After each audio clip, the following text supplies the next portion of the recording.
What's going on, guys? Back with another 330x portfolio and market update. So what happened over the market in the last 7 days? Meme coin called WIF becomes the third largest meme coin by market cap. Binance executives filed a lawsuit against Nigeria. UK court freezes 7.6 million of Craig Wright's assets to prevent him from evading court fees. Bitcoin's futures open interest reaches a new high at 38 billion. There's a new Apple chip exploit that can steal your crypto. Bitcoin rooms are coming to Magic Eden, and as always, much more. But before we get to any of that, guys, please, for me, like this video, subscribe to the channel, and click that noti bell. Now let's get into the video. Okay, guys, we're on CoinMarketCap, and we're going to start with WIF hat. As you can see, it's now the third largest meme by market cap. On other coin news, Litecoin has rallied as the CFTC announced that Litecoin, Ethereum, and Bitcoin are all commodities on the KuCoin lawsuit. And let's check how my portfolio is doing. The highest point it got to during the week was 90k, and right now it's sitting at 83.9, which is near the lowest for the week. And some of the highest movers were Actis, moved up by 46%, and Wilderworld moved up by 76%. Unfortunately, I sold my Wilderworld about a month ago. However, Wilderworld has now partnered with Superverse, and because I hold Superverse tokens, I still have a very small exposure to Wilderworld. And if the metaverse hype comes back and Wilderworld does really well in the future, I'll still benefit from it. Now, for the major losers, there weren't really any, apart from Altura going 7.8% down and CDFI 7.6% down. And of course, I've kept my portfolio the same. I haven't sold anything and I haven't bought anything else. And if I do, you'll first hear about it on my Twitter, because it takes me a lot less time to just write a tweet as opposed to film a whole YouTube video. Now, moving on to the next news, Binance executives file suit against Nigeria. And I have to say, the contents of this article do not paint a good picture for Nigeria. So first, Nigeria invited Binance executives to resolve problems related to Binance. They then detained these executives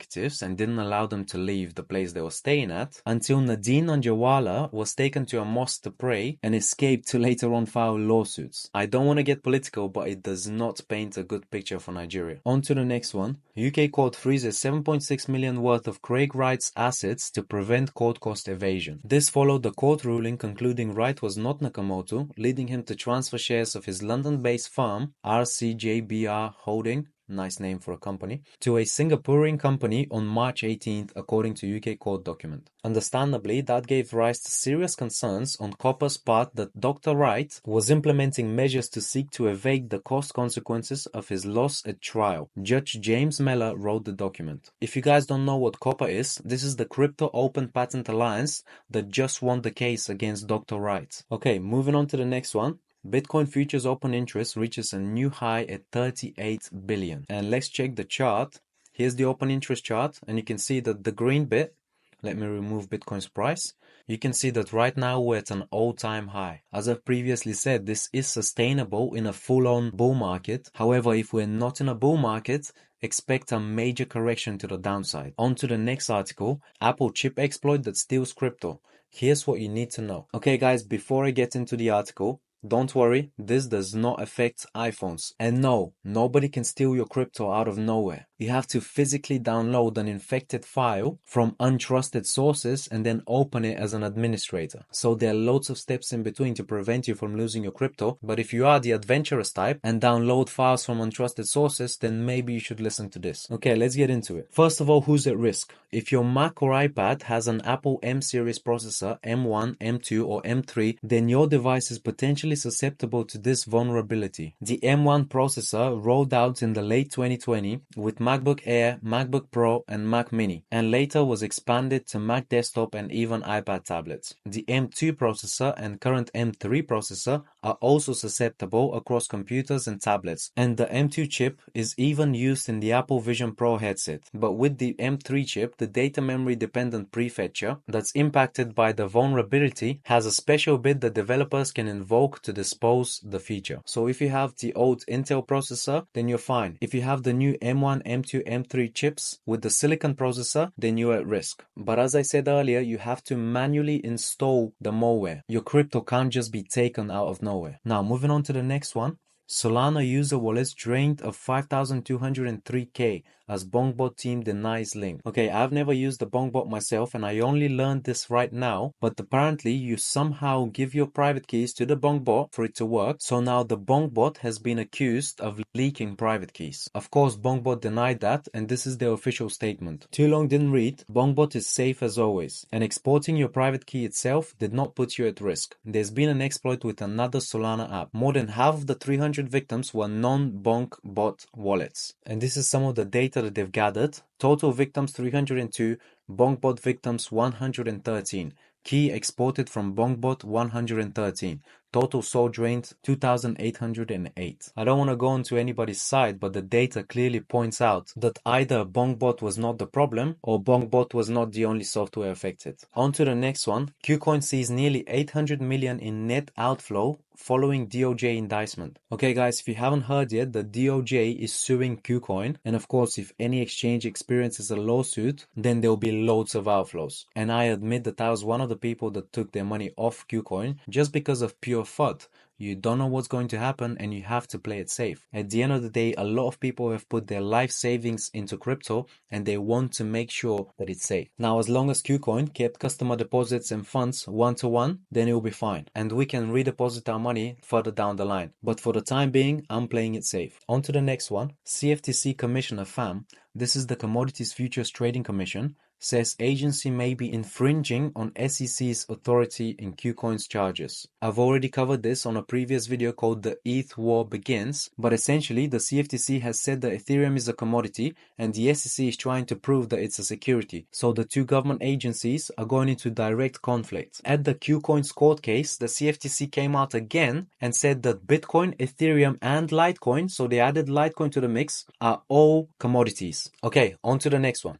BlackRock's Larry Fink says Ether ETF is possible even if Ethereum is a security. Now, of course, Ethereum ETF will be possible even if Ethereum is a security because there are lots of securities that are part of an ETF. However, if Ethereum gets classified as a security, that means that we will not have an Ethereum ETF in May. If you want to know more about that, I've covered it on a previous video called Ethereum is a Security, so make sure you go and watch it. Now, this statement from Larry Fink didn't just come by itself. It was also accompanied by Fidelity filing a spot Ethereum ETF with staking included. And in my previous video, I explained how the SEC is most likely going after Ethereum staking. Grayscale launching proof of stake investment fund for millionaires. This is an interesting one, and they do say here that the fund will not be regulated by securities laws. In its disclosures, Grayscale outlined how GDIF will function. Interests in GDIF have not been and will not be registered under the US Securities Act of 1933 or any state or other securities laws. Okay, so what they mean by funds for millionaires is that you have to be an accredited investor. Accredited investors have personal income of £200,000 per year or £300,000 including their spouse.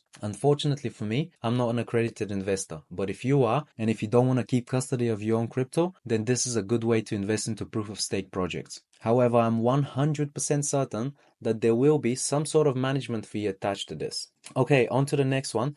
Tokenized Treasury notes surpass 1 billion. Tokenized treasuries are digital representation of the US government bonds that can be traded as tokens on the blockchain. The market value has risen nearly tenfold since January last year and 18% since traditional finance giant Blackrock announced Ethereum-based tokenized fund BIDO on March 20. Now, I already covered BIDO on my previous video, same one as before. ETH is a security, this one right here. But let's go back to the article and break some of these things down. So first of all, what is a government bond? A government bond is essentially you giving money to the government and they pay you interest on that money over a 5, 10, 20, 30-year period. Now, there are shorter-term government bonds that can be as long as a few months or a few years. And of course, the percentage of interest that they give you varies between each one. Okay, back to the article. You see this move right here from BlackRock announcing the Ethereum-based tokenized fund, BIDO, is probably what's going to give this new narrative a massive kickstart. And the narrative is tokenization of securities. Okay, now moving on to the next one.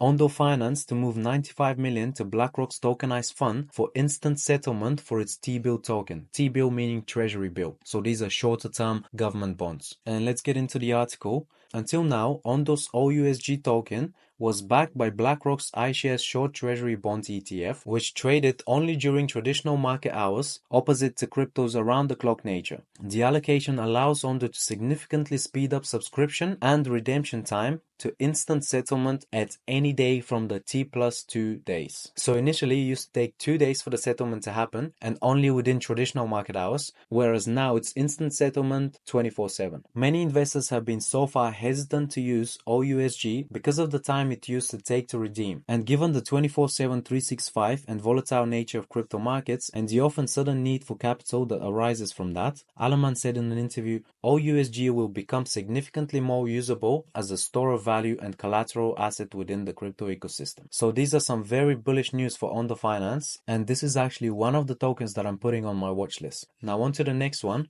Bitcoin rules coming to Magic Eden after Ordinal's bet pays off. Couple of things to unfold here, and first one being that the creator of Ordinals is now creating runes. The difference between Ordinals and runes is that runes are a lot more efficient. Now Magic Eden is an NFT marketplace that decided to integrate Ordinals, which was a massive success for Magic Eden, and they've now decided to double down and integrate runes as well. Okay, on to the next one. If you haven't heard already, Sam Bankman-Fried was sentenced to 25 years in prison on Thursday after being convicted of 7 counts of fraud and conspiracy in November. Now, this is a win for the crypto industry and for everybody that lost money using FTX. However, there are some bad news as well. FTX initiates selling of 7.5 billion locked Solana. Neptune Digital was the first fund to confirm acquiring SOL from the FTX estate at a 67% discount to market price. Now, I want you to think about this for a second. If I gave you Bitcoin or any coin at 67% discount to market price, would you sell it or would you keep it? Remember, you're making 67% gain on this. This creates a massive risk for Solana. Something to note is that these tokens will not be released at the same time because they are locked. However, this increases the risk of selling at the time of release. Now, if we go into the article, we'll find out that Neptune said that 20% of these tokens will be released in March 2025, with the rest on a linear release schedule until January 2028. So 20% of these tokens are at risk of being sold in March 2025 and the rest of them throughout the next 3 years. However, something else to note is that one of FTX's creditors, Sunil Kavuri, said FTX had sold some of their 10 billion SOL tokens at a 70% discount while addressing the court during FTX former CEO Sam Bankman-Fried's sentencing hearing on Thursday. So now you know that this was not the first discounted sale. There's been others. The question is, will this have a negative impact on Solana or not? And in my opinion,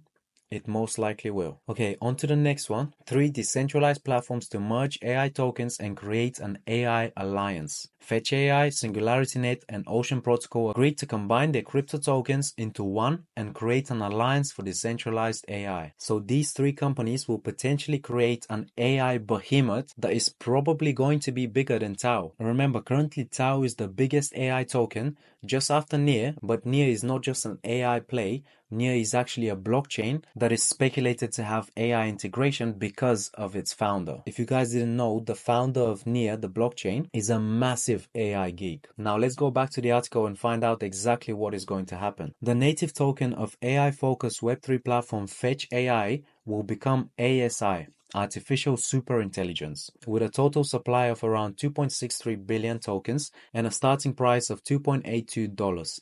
The native tokens of decentralized AI network SingularityNet, AGX, and data platform Ocean Protocol will merge into ASI, both at conversion rates at around 0.433 to 1. ASI will have fully diluted market cap of around 7.5 billion. The next AI behemoth is on its way. Now on to the next article, and this one is about Nyan Heroes. They've launched their demo on the Epic Game Store and they're also doing a Solana airdrop. The way you receive the airdrop is by playing the demo game, completing missions and earning Meow points. Now guys, I have to say this is a really cool looking game and it's probably one that I would play. I'll play you a little bit of the trailer just so you know what it looks like. The game is based around these little cats that go into these massive robots and just shoot each other. Now let's watch the trailer. Feel the shadows hanging over. They're waiting to come closer. To come and take me away. And I can feel my heart skip. Every time that I slip, I wanna run away.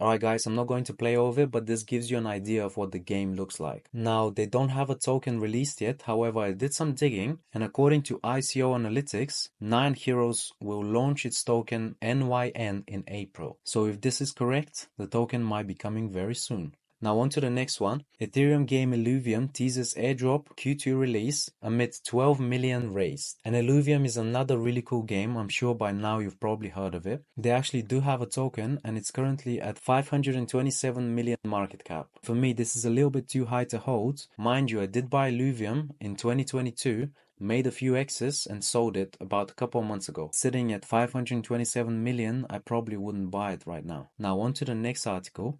Web3 game Wilderworld gets Epic Game Store listing during alpha testing. Yes, how sad. I did sell my Wilderworld before these news came out, but as you know, everyone makes mistakes. And now this token is 80% up and I missed out on it. It is what it is, we move on. Either way, really bullish for Wilderworld. And again, if the metaverse narrative comes back, Wilderworld will be a massive winner. And now for some more good news. Google now allows wallet address searches for Bitcoin, Phantom, Arbitrum, and others. And those others are Avalanche, Polygon, and Optimism. Now at first, you might not realize how bullish this is. So let me explain. You see, for the non-crypto user, they don't know what a Web3 wallet is. They don't know what an exchange is. But now, you can search for Bitcoin and other blockchain addresses on Google. It gives them that validation that crypto and blockchains are probably not a scam. It's a way to get the non-crypto user thinking about Bitcoin, thinking about blockchain, thinking about other blockchains, searching for their friend's crypto address. It just starts their crypto journey. In my opinion, this is very bullish for the crypto industry. Okay guys, with this we're coming to the end of the video. If you enjoyed the information I provide to you, make sure you're subscribed and you follow me on Twitter at Alex Yanukov. Goodbye and see you in the next one.